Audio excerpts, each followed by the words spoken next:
అంటే జోగి గారు అంటే ఇంకొక విషయం రమేష్ గారు ఏనాడు కూడా మమ్మల్ని ఒక మనుషుల్లాగా అంటే నేను పిల్లల్ని ఇచ్చిన వాళ్ళ ఇంటికి కనీసం ఒక వియ్యంకుడు వాళ్ళు వచ్చిరని చెప్పి మర్యాద కూడా మాకు ఉండకూడదు.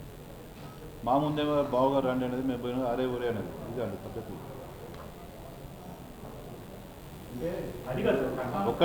ఒక్కటండి ఏనాడు కూడా మాకు జరిగిన అన్యాయము ప్రతి ఆడపిల్ల తండ్రిగా నేను కోరుకునేది ఇంత అన్యాయం ఏ ఆడపిల్లకు జరగకూడదు సార్. ఏ ఆడపిల్ల తండ్రి కూడా. ఎందుకంటే ప్రతి ఆడపిల్లని ప్రతి తల్లిదండ్రులు ఎంతో గార్భంగా పెంచి పెద్ద చేస్తారు. ఆమె జీవితం మంచుకున్న వాళ్ళు చూస్తారు. నేను ఎంతో నమ్మకంగా నేను జోగి రమేష్ ఫ్యామిలీకి నేను నా బిడ్డని నాకు అందరూ ఆడపిల్లలండి, నాకు మగపిల్లలు లేరు. నేను సంపాదించిన యావదాస్తి నేను నా బిడ్డకే నేను ఇస్తానని చెప్పి నా చిన్న బిడ్డకి నాకంటే ప్రేమ అతనికి ఎక్కువ ఇస్తానని చెప్పేసి ఆ రోజు కూడా చెప్పిన తండ్రి. కానీ పెళ్ళైన కొద్ది రోజులకే ఇంకా తండి మొత్తం మొత్తం అమ్ముకొని రండి, కార్ పెట్టండి, బంగారం పెట్టండి, ఇంకా పెట్టండి, కేజీ బంగారం పెట్టేవండి. ఎవరండి మా గౌడు కులంలో పెట్టేది? నేను గౌడ్నండి, ఒరిజినల్ మేము. రాండి మా సూర్యాపేటలో. నేను ఇలా గౌరవం చెప్తున్నా. నేను 10 సంవత్సరాలు తాళ్ళు కూడా ఎక్కిన. వ్యవసాయం చేసిన కుటుంబం మాది, వ్యాపారం చేసి పైకి వచ్చిన కుటుంబం మాది. ఈ రాజకీయాలు తెలియదు మాకు, కుట్రలు కుటుంబాలు తెలియదు. మేము కేవలం పిల్లల్ని మంచిగా పెంచి పెద్ద చేసి పెళ్లి చేసి మీ చేతిలో పెట్టినామండి. పెట్టిన కొద్ది రోజుల నుంచే మాకు ఇంత ఘోరమైన అన్యాయం జరిగి నా బిడ్డని ఈరోజు ఇంత ఘోరంగా దాని జీవితాన్ని నాశనం చేయాలని చూస్తే ఏ తల్లిదండ్రులు కూడా వాళ్ళకున్న ఆవేశం 14 నెలలు సార్, 14 నెలలు అండి. 14 నెలల నుంచి కూడా మేము ఏ రోజు కూడా ప్రశాంతంగా ఉన్న రోజు లేదు. రమేష్ గారు నిన్న ఒక నెల బాగా ఇబ్బంది పడ్డామని చెప్తున్నారు. ఒక నెలకు 14 నెలలకు ఎంత తేడా ఉందండి? ఒక ఆడపిల్ల తండ్రిగా నేను ఖర్చు పెట్టుకొని ఈమె కంటే ముందు ఒక 5 నెలల ముందు ఈమె పెళ్లి చేసినండి. మళ్ళీ అయినా నాకు వెళ్ళదు, నాకు ఇబ్బంది అవుతుందన్నా కానీ నాకు బాగా ప్రెషర్ చేసి కాదు ఖచ్చితంగా కావాలని చెప్పేసి ప్రెషర్ చేసి మళ్ళీ ఈమె పెళ్ళికి ఏదో టైం దొరుకుతుంది అనుకున్నాం. ఒక 2-3 నెలలు టైం ఇవ్వకుండా మాకు ఇబ్బంది పెట్టి మీ బాబుకు మీకు మీ ఫ్యామిలీకి ఉన్న అవన్నీ దాచిపెట్టి నా బిడ్డ జీవితాన్ని ఇలా ఈ విధంగా తయారు చేశారు. అందరూ గమనించాలండి. ప్రతి ఒక్కరు 2 రాష్ట్రాల తెలుగు ప్రజలు, బయట ఉన్న తెలుగు వాళ్ళు, ప్రతి ఒక్క తెలుగు వాళ్ళు 2 రాష్ట్రాల 9 కోట్ల మంది ప్రజలు గమనించాలి సార్ ఈ విషయాన్ని. మా విజయంలో ఏ విధంగా తప్పులేదండి. మా దగ్గర న్యాయమే, మాకు న్యాయమే జరగాలి. భగవంతుడు ఎప్పుడు మాకు న్యాయం వైపు ఉంటాడు. న్యాయం ఖచ్చితంగా జరుగుతుంది. మాకు న్యాయం జరగాలి. ఇంకోటి అమ్మా సార్, ఇవన్నీ చెప్పాలని చాలా చెప్పినాం.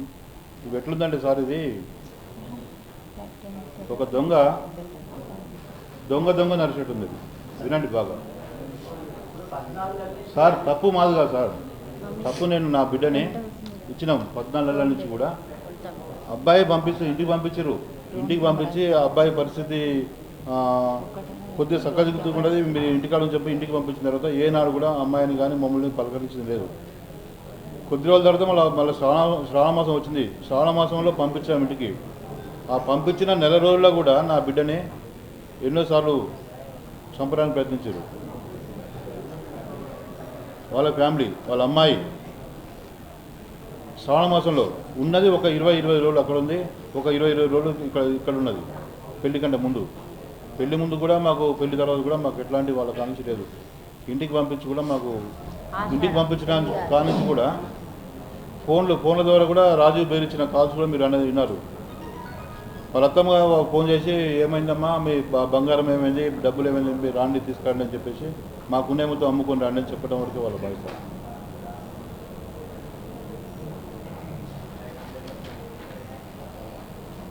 ఈరోజు నా బిడ్డ ఏ తప్పు చేయకుండా సంవత్సరం వరకు అండి మేము ఇక చేస్తున్నాం అని చెప్పేసి అనుకుంటే ఆయన జైలు పోయినాక ఆగినాం, అంతకుముందు ఆగినాం, అబ్బాయికి ట్రీట్మెంట్ చేస్తున్నది ఆగినాం.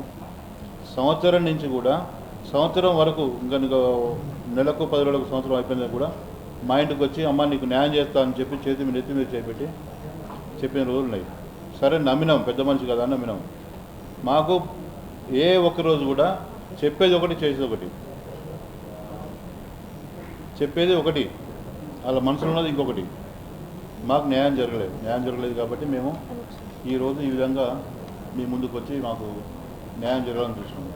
ఒకసారి సేమ్ పాప చెప్పినట్టు కోర్టుకు పోతే ఇదే కేసు మేము సిపి గారికి వెళ్తే సజ్జల రామకృష్ణారెడ్డి దగ్గర వెళ్ళిన మాట వాస్తవం. అది వాళ్ళ ఇంటి దగ్గర మాట్లాడండి, ఒక నెల రోజులు సెట్ చేసుకొని చెప్పారు.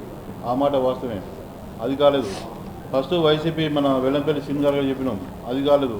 ఎవరి దగ్గర తిరిగినా మాకున్న పెద్ద మనుషులు కానీ మాకున్న లాయర్స్ కానీ ఎవరినైనా సరే ఆయనకున్న పలుకుబడితోటి వాళ్ళని రాకుండా చేసి వాళ్ళకి ఇంత ఇస్తాం అని చెప్పేసి ఏ ఒక్కరిని కూడా రాకుండా చేసి మమ్మల్ని ఒంటరి చేసి కనీసం వీళ్ళు ఏం చేసుకుంటారు చేసుకోపోయే ఉద్దేశంతో ఎంతో ధైర్యంగా అన్యాయం చేయడం జరిగింది. అమ్మ ఒకటి లాస్ట్ మొన్న కూడా తల్లి లాస్ట్గా ఒకసారి మన ఎన్టీఆర్ జిల్లా వైసీపీ అధ్యక్షుడు అవినాష్ కూడా అతను కూడా అన్న మీరు అన్నీ కేసులు అన్నీ పెట్టుకున్నా మీ అందరూ మీరు కూర్చొని మాట్లాడని చెప్పేసి అట్లా కూడా 1 month ఈ రోజు వరకు కూడా ఇంకా వాళ్ళు టైం ప్రొలాంగ్ చేసుకుంటూ వచ్చినారు.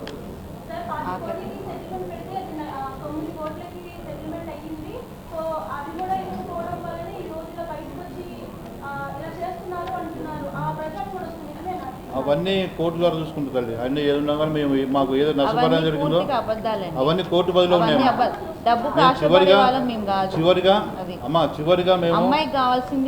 చివరిగా మేము లాస్ట్కు మన మన లోకల్ ఎమ్మెల్యే గారు వసంత కృష్ణ ప్రసాద్ గారు వాళ్ళు పోయినాం. ఫస్ట్ వారి ఇంటికి వెళ్ళాం, వారి ఆఫీస్కి వెళ్ళాం, 3 సార్లు వాళ్ళ ఇంటికి పోయినాం. వాళ్ళ బాబాయ్ జోగి వెంకటేశ్వరరావుని పిలిపించి సార్ మీరు కొద్దిగా మీరని చెప్పండి సార్, రమేష్ గారికి చెప్పండి, పాపం అమ్మాయి చాలా చిన్న అమ్మాయి, ఆమె భవిష్యత్తు ఖరాబ్ అవుతుంది, ఇవన్నీ కోర్టులు ఇవన్నీ పోతే చాలా ఇబ్బంది పడుతుంది అమ్మాయి, చెప్పండి సార్ అంటే అన్న మేము నా మాట విన్నాడు అతడు, మీరే న్యాయపరంగా పోతే పోండి అని చెప్పేసి అతను చెప్పాడు. ఆ రోజే మా ముందే వెల్లంపల్లి శ్రీనివాస్ గారు ఫోన్ చేసి సిరన్న ఈ పాపది ఇట్లా ఇబ్బంది అవుతుంది సెట్ చేసుకొని చెప్పేసి అన్నాడు. ఇట్లా అనేక సార్లు కూడా మమ్మల్ని మాట్లాడుతున్నాం చెప్పేసి ఈరోజు మాకు ఈమె మీద కేసు ఫస్ట్ పెళ్ళైన 2 నెలలకే నల్ అండ్ వెయిట్ అది ఆ కేసు వేసిండు. ఆ తర్వాత 1 year కాగానే ఇంకేదో కేసు వేసిండు.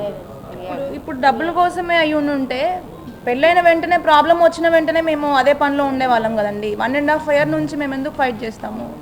ఒక ఆడపిల్ల అయితే ఇట్లా వచ్చి ఇట్లా మాట్లాడాలి, ఇట్లా బయటపడాలి అని చెప్పి ఏ తండ్రి ఏ తల్లి కూడా కోరుకోరు. ఖచ్చితంగా మేము న్యాయం కోసమనే మాకు విముక్తి కాదండి.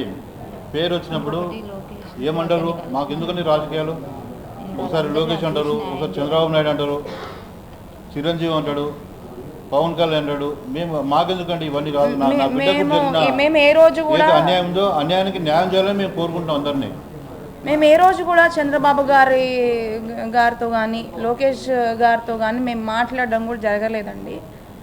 కానీ ఈ మీడియా ద్వారా నేను తెలియజేసుకుందామని అనుకుంటున్నాను. ఇంత అన్యాయం ఏ బిడ్డకు జరగకూడదు. నా బిడ్డకు ఖచ్చితంగా న్యాయం జరగాలి. నా బిడ్డకు ఖచ్చితంగా న్యాయం జరిగేంత వరకు మేము పోరాటం చేస్తూనే ఉంటాం.